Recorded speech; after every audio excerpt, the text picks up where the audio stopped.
Je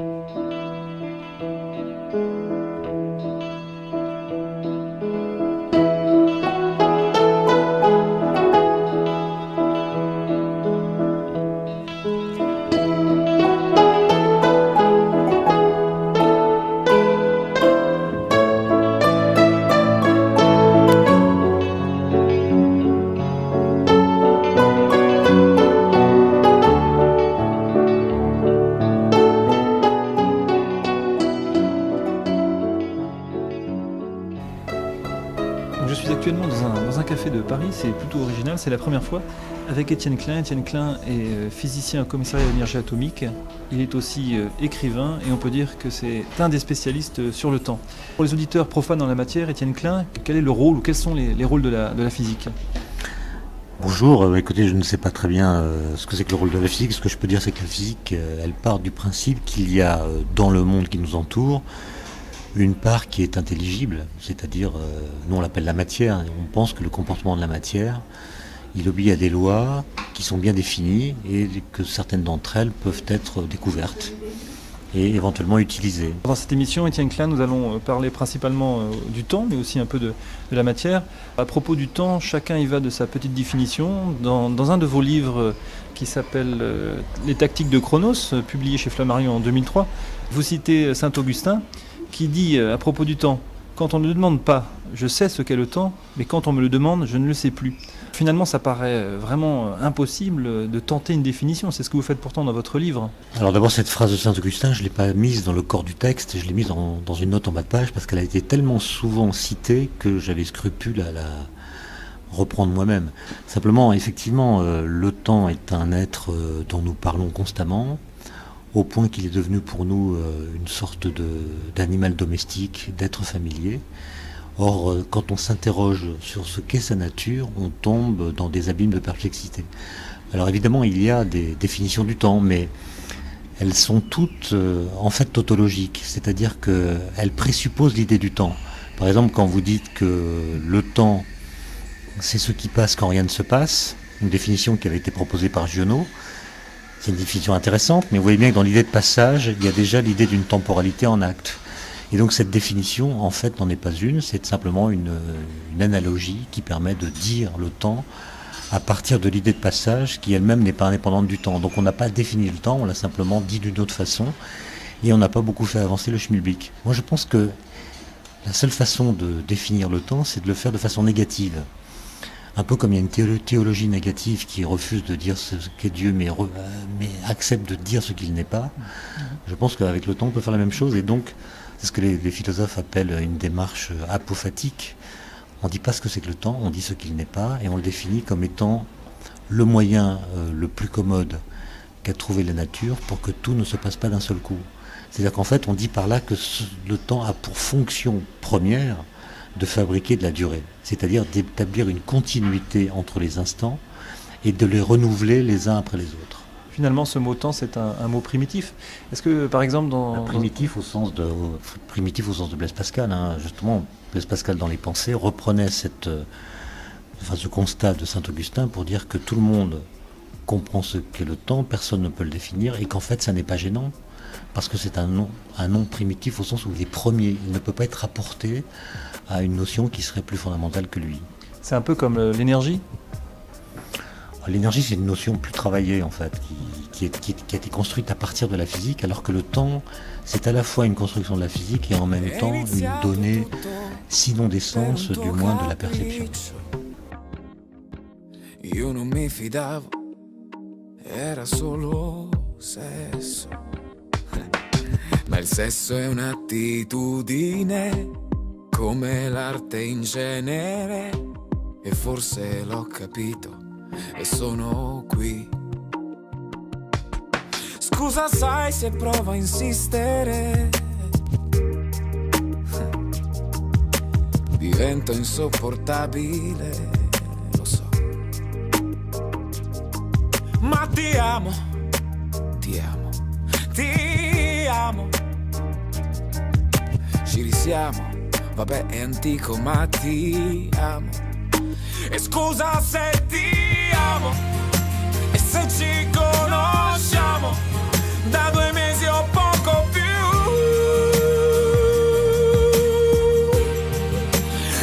scusa se non parlo piano, ma se non urlo muoio. Non so se sai che ti amo. E scusami se rido, dall'imbarazzo cedo, ti guardo fisso e tremo all'idea di averti accanto e sentirmi tuo soltanto. E sono qui che parlo emozionato, e sono un imbranato, e sono un imbranato.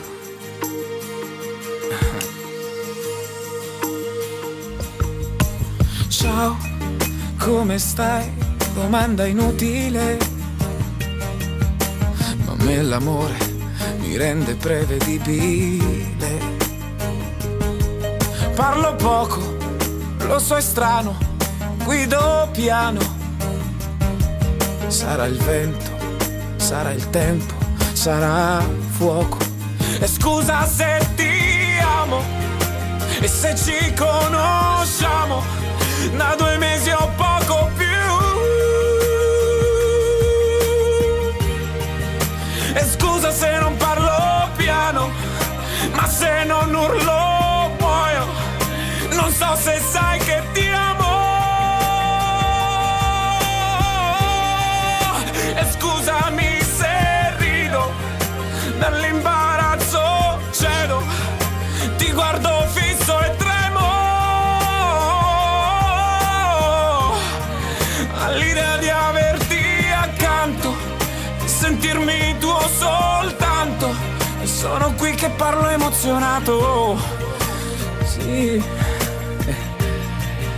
e sono un imbranato,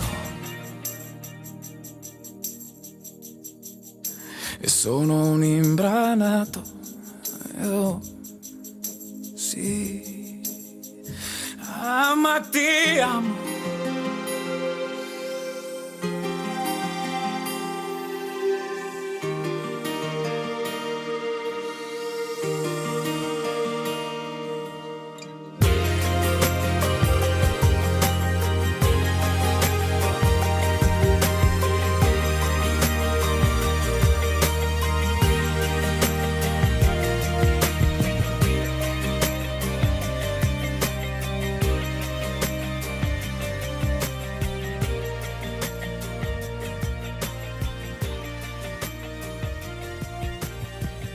Retour avec Étienne Klein, physicien au commissariat à l'énergie atomique, enseignant à Centrale également, écrivain, afin de mieux comprendre ce qu'est le temps. On peut dire maintenant, je crois depuis peu, que la physique moderne naît avec Galilée en 1604, et que c'est lui qui a finalement commencé à traiter le temps. Alors de quelle façon ? En fait, Galilée est le premier à avoir cessé, après Aristote, à s'interroger sur la nature du temps. Il se dit, moi, la question de la nature du temps, je ne saurais jamais y répondre, personne n'y répondra jamais, et c'est pas la question qui m'intéresse le plus. La question qui m'intéresse le plus, c'est de savoir comment je dois représenter le temps, mathématiquement, pour qu'il m'aide à comprendre ou à décrire certaines lois physiques. Et la première loi physique à laquelle il a appliqué ce type de traitement, c'est la loi de la chute des corps. Depuis Aristote, c'est-à-dire depuis 2000 ans à l'époque, les gens croyaient qu'un corps tombe d'autant plus vite qu'il est plus massif. C'est la loi d'Aristote de la chute des corps. Et Galilée reprend cette loi en montrant d'une part qu'elle est contradictoire, avec un argument extrêmement simple dont on peut s'étonner que personne ne l'ait remarqué pendant les 2000 années qui avaient précédé. Qu'est-ce que dit Galilée ? Il dit si Aristote a raison, alors un corps massif tombe plus rapidement qu'un corps léger.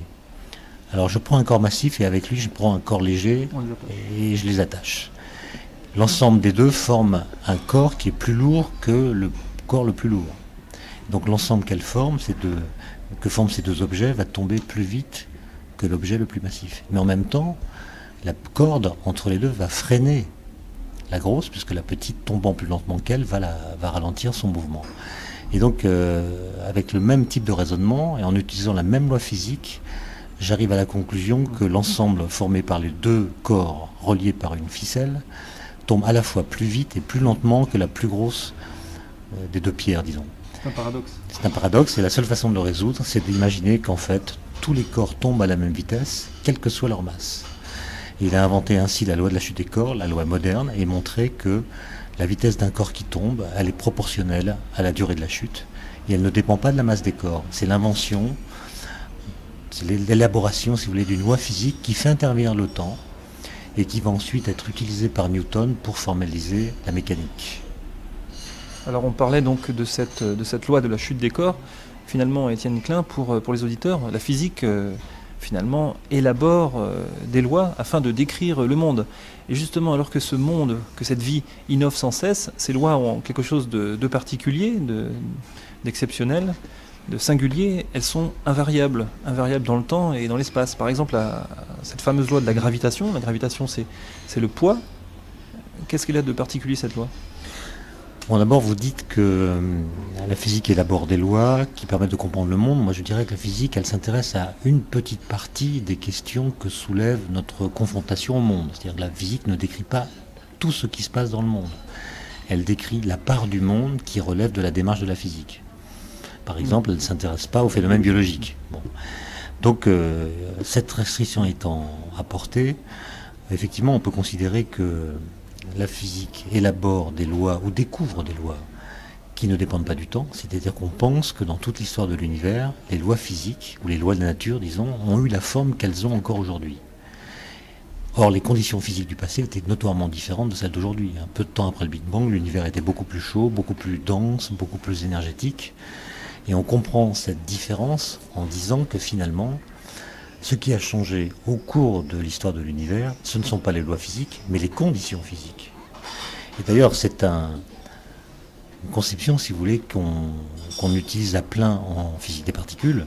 Quand on fait une collision de particules au CERN, par exemple, au laboratoire de Genève, au laboratoire européen de physique des particules, on fait une collision à très haute énergie entre particules, et bien localement, on va recréer les conditions physiques qui prévalaient dans l'univers primordial. Ça ne veut pas dire qu'on est remonté dans le passé, ça veut dire qu'on a recréé dans le présent les conditions physiques du passé.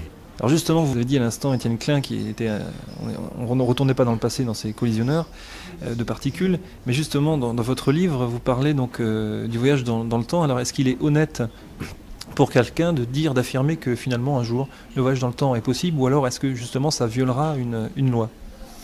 Bon, d'abord, moi j'ai jamais compris ce que ça voulait dire voyager dans le temps. C'est une expression dont je ne connais pas le sens. Est-ce que ça veut dire qu'on retourne dans son propre passé ? Est-ce que ça veut dire qu'on est témoin de la bataille d'Alésia, par exemple ? Et si on est témoin de la bataille d'Alésia, est-ce qu'on peut y participer ? Ou est-ce qu'on en reste spectateur ? Enfin bref, il y a des tas de choses à préciser. Et quand on regarde comment l'idée du voyage dans le temps est déclinée dans les romans de science-fiction, par exemple, on s'aperçoit qu'il y a toujours une forme de supercherie, au sens où on met en scène dans les romans de science-fiction non pas un temps, mais deux temps différents. Il y a d'une part le temps propre du voyageur temporel, et d'autre part le temps dans lequel il voyage. Et donc, plutôt que de parler de voyage dans le temps, on devrait plutôt, à propos de ces romans, parler du voyage d'un temps dans un autre temps, ce qui met en scène au total deux temps. Bon. Or, en physique, on considère qu'il n'y a qu'un seul temps. Ce temps n'est pas absolu, il n'est pas universel, mais en tout cas, il peut être décrit par un seul paramètre.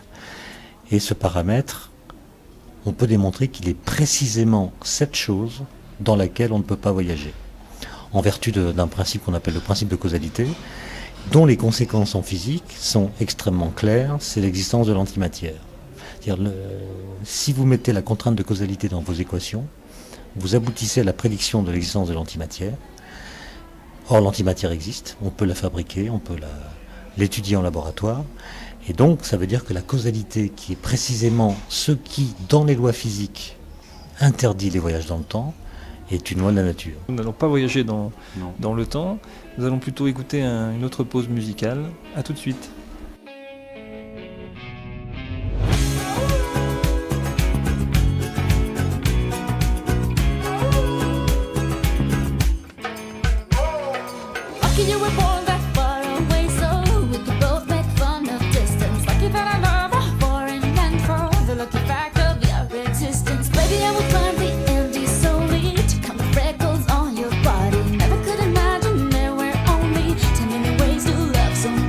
Little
retour donc dans ce café parisien pour parler du temps avec Étienne Klein, qui est un physicien, un homme passionné et un écrivain.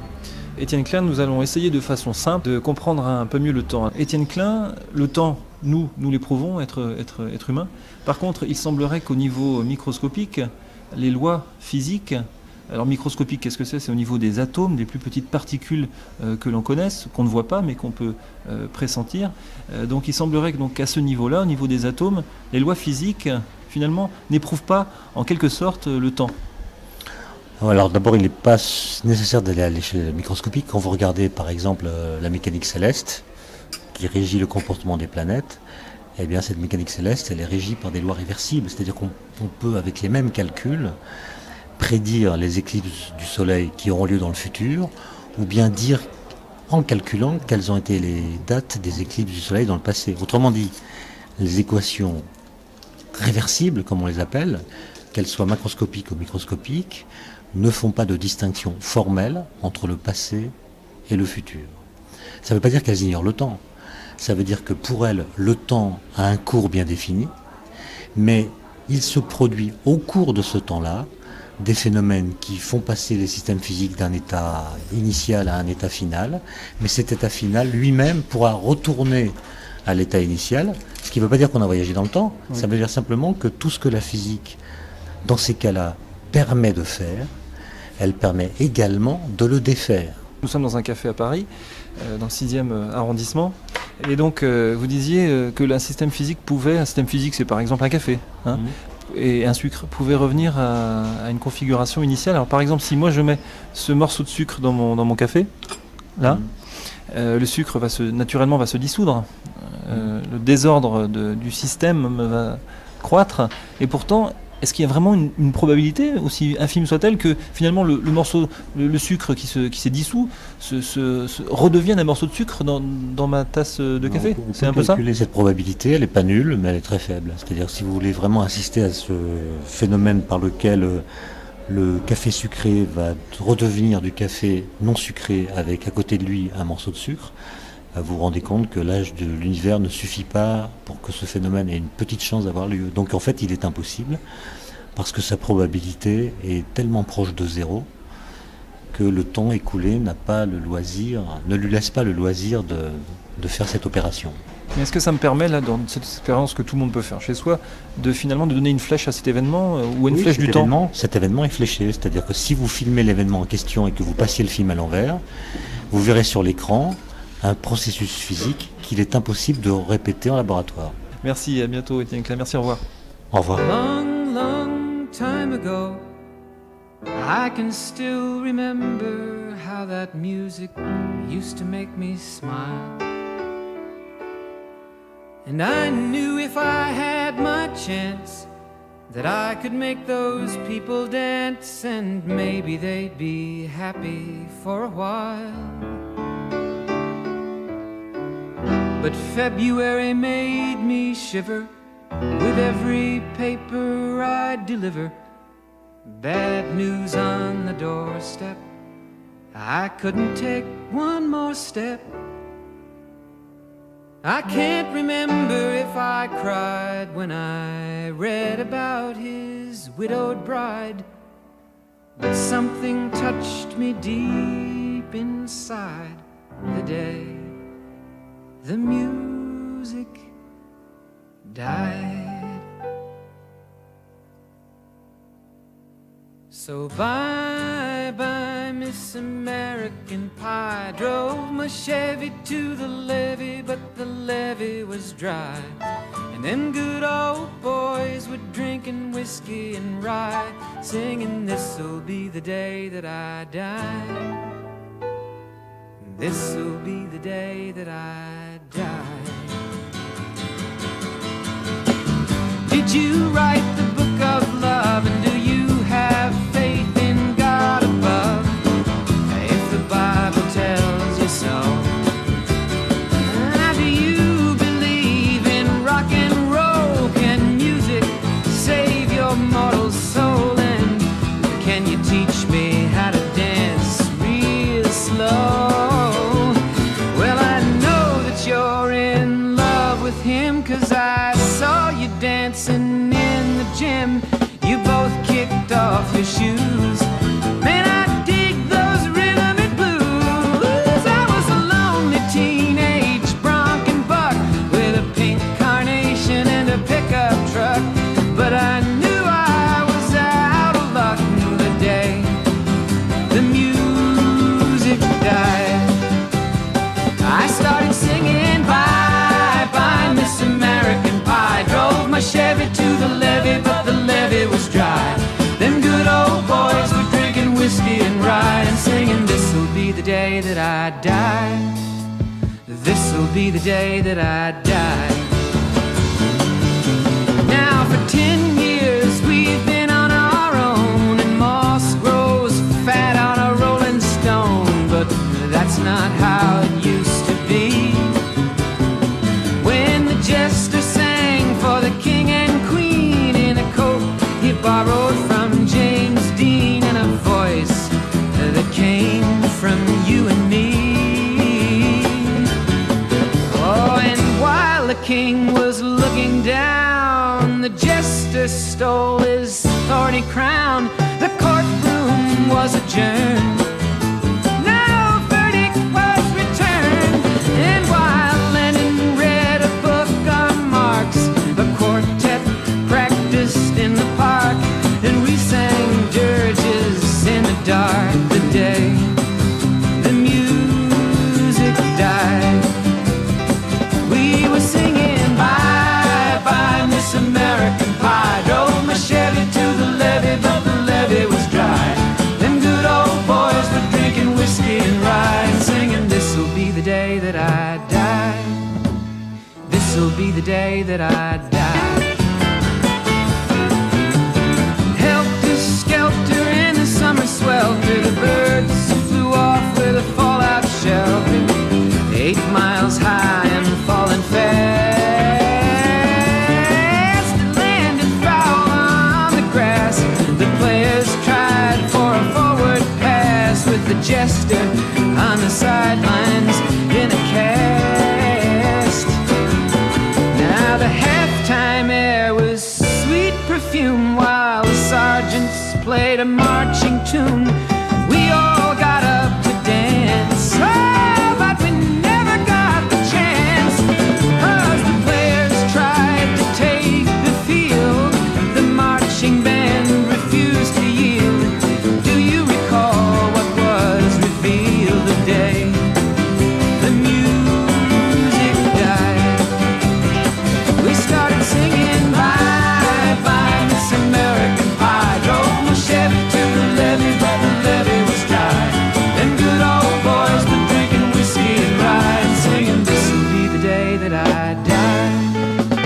This'll be the day that I die. Oh, and there we were all in one place, a generation lost in space, with no time left to start again. So come on, Jack, be nimble, Jack, be quick. Jack Flash sat on a candlestick, 'cause fire is the devil's only friend. Oh, and as I watched him on the stage, my hands were clenched in fists of rage. No angel born in hell could break that Satan's spell. And as the flames climbed high into the night to light the sacrificial rite, I saw Satan laughing with delight the day the music died.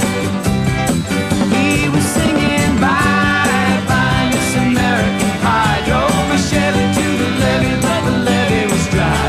Them good old boys were drinking whiskey and rye and singing, this'll be the day that I die. This'll be the day that I die. I met a girl who sang the blues, and I asked her for some happy news, but she just smiled and turned away. I went down to the sacred store where I'd heard the music years before, but the man there said the music wouldn't play. In the streets the children screamed.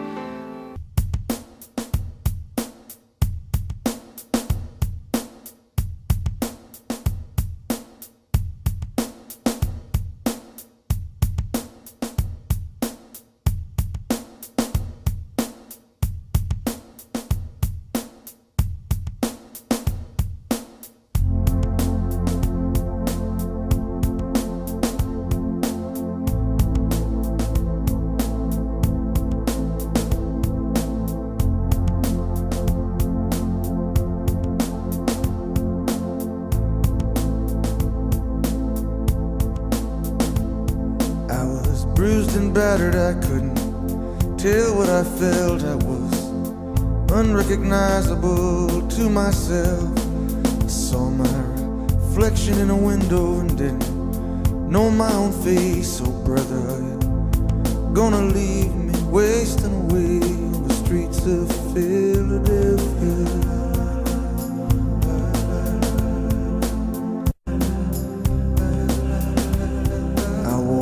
Avenue till my legs felt like stone. I heard the voices of friends vanished and gone.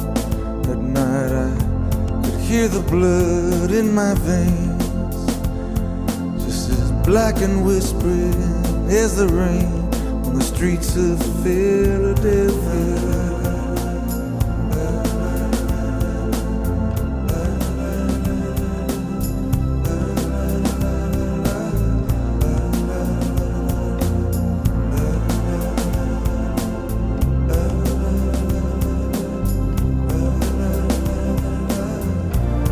Ain't no angel gonna greet me. It's just you and I, my friend. And my clothes don't fit me no more. I walk 1,000 miles just to slip this skin. The night is falling, I'm lying awake. I can feel myself fading away. So receive me, brother, with your faithless kiss. Or will we leave each other alone like this on the streets of Philadelphia?